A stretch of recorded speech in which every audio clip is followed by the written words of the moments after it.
যে আমাকে স্যার ভাবার দরকার নেই, স্যার বলারও দরকার নেই। আমি আপনাদের সন্তান হিসেবে এখানে এসেছি, আমি জনগণের পক্ষ থেকে এসেছি, জনগণের দাবি দেওয়া নিয়ে এসেছি, একটি নতুন বাংলাদেশের স্বপ্ন নিয়ে এসেছি। এখন আমি আপনাদের কাছে সেই সহযোগিতাটা কামনা করছি। আমরা বিভিন্ন সময়ে গণমাধ্যম কর্মীদের থেকেই শুনেছি বা আরও বিভিন্ন মানুষের কাছ থেকে শুনেছি যে আমাদের এখানে মত প্রকাশের স্বাধীনতার উপর নানাভাবে বাধা তৈরি করা হয়েছে, এবং যেহেতু ফ্রিডম অফ প্রেস যদি না থাকে, ফ্রিডম অফ স্পিচটিও কিন্তু নিশ্চিত হয় না। তো সেই জায়গায় কিন্তু গণমাধ্যমের স্বাধীনতা নিশ্চিত করতে আমাদের কাজ করতে হবে। সেই জায়গায় বিভিন্ন ধরনের আইন এবং বিধিনিষেধ রয়েছে, যেগুলো নিয়ে সমালোচনা রয়েছে। আমাদের এই আইন এবং বিধিনিষেধগুলো কিন্তু পুনর্বিবেচনা করতে হবে, যাতে বাক স্বাধীনতা বা প্রেসের স্বাধীনতা যাতে সেখানে বাধাগ্রস্ত না হয়। দ্বিতীয়ত, আমাদের এই আন্দোলনে ছাত্র জনতা শ্রমিকদের পাশাপাশি কিন্তু প্রচুর সাংবাদিক শহীদ হয়েছেন, আহত হয়েছেন। আমি জানি না এখন পর্যন্ত কি উদ্যোগ নেওয়া হয়েছে, কিন্তু দ্রুত সময়ের মধ্যে এই সাংবাদিক যারা এখনো আহত অবস্থায় আছেন এবং যারা শহীদ হয়েছেন তাদের পাশে এবং তাদের পরিবারের পাশে আমাদের দাঁড়ানো উচিত। এবং আমরা এই আন্দোলনের পরিস্থিতিও যদি একটু বলি, আমরা দেখেছি যে আপনারা সবই জানেন যে আন্দোলনের মাঝে কিভাবে ইন্টারনেট বন্ধ করে দেওয়া হয়েছিল এবং একটা ব্ল্যাক আউটে চলে গেছিল, এখানে কি হচ্ছিল কিছুই জানা যাচ্ছিল না।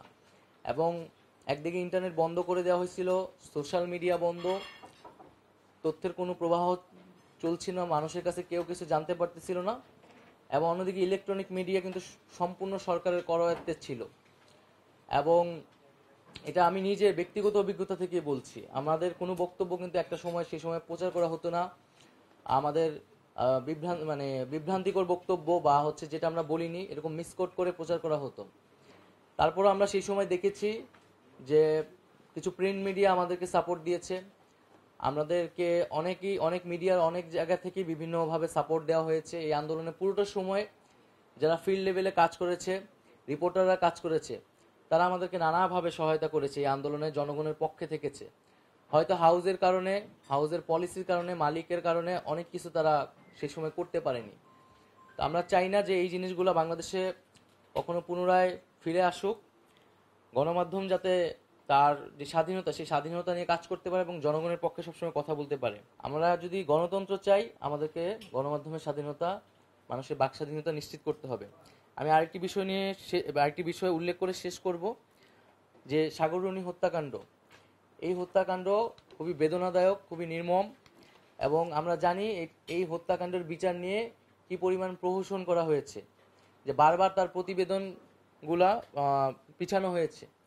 তো এই সাগররুনি হত্যাকাণ্ড সহ এই ধরনের যে হত্যাকাণ্ডগুলো হয়েছে, সাংবাদিকদের উপর নিপীড়ন হয়েছে, এই বিষয়গুলোর তদন্ত করতে হবে এবং সরকারের জায়গা থেকে যা ভূমিকা বা মন্ত্রণালয়ের জায়গা থেকে সেই ভূমিকাগুলো আমরা অবশ্যই পালন করব।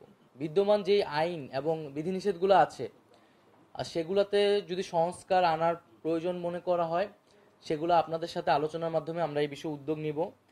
আমরা স্বাধীন গণমাধ্যম কমিশনের কথা প্রাথমিকভাবে ভেবেছি এবং সামগ্রিকভাবে মূলত সাংবাদিক সমাজের সাথে আলোচনা করে আপনাদের বক্তব্যের প্রেক্ষিতে মূলত আমরা এই উদ্যোগগুলো নিতে যাচ্ছি।